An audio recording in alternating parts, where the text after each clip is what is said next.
Today I wanted to talk about what's going on in Idaho because some of you have probably heard about this, but the state of Idaho has put a water curtailment order, which is basically a water shutoff order on literally 500,000 acres of farmland. That's a lot of potatoes. A lot of these farmers, this impacts about 6,400 water users, but a lot of these farmers that are farming this land have already invested thousands of acres, thousands of dollars per acre to grow potatoes.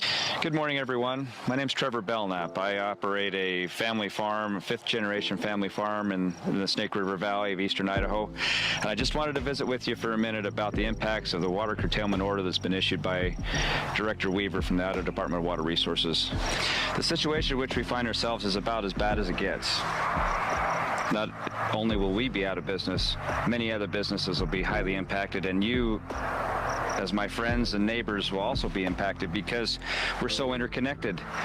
If the ag economy in eastern Idaho fails, which it surely will if this curtailment order is in place, it can remain in place, will dry up and blow away, just like it did back in the Dust Bowl of the 30s. Banks will fail, equipment dealers, car dealers, gas stations, grocery stores, all rely on the ag economy that's here in eastern Idaho. The children in our schools, how many of them belong to families who work in some form of ag industry in eastern Idaho? It's horrible, and we need to fix it. And I would propose to you that it is not a water problem, it's a management problem, because we have water. Reservoirs are full, the mountains are covered in snow, the river's been flowing well.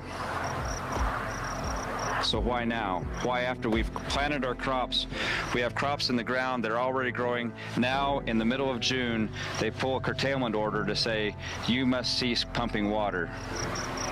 The cost is huge.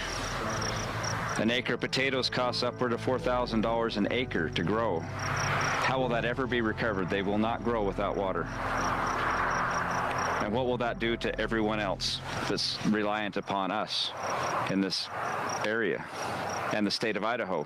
What will the counties do for roads and bridges, police departments, ambulances, hospitals that rely on the tax base? Property like this will become worthless. Without water, the land doesn't have any value here.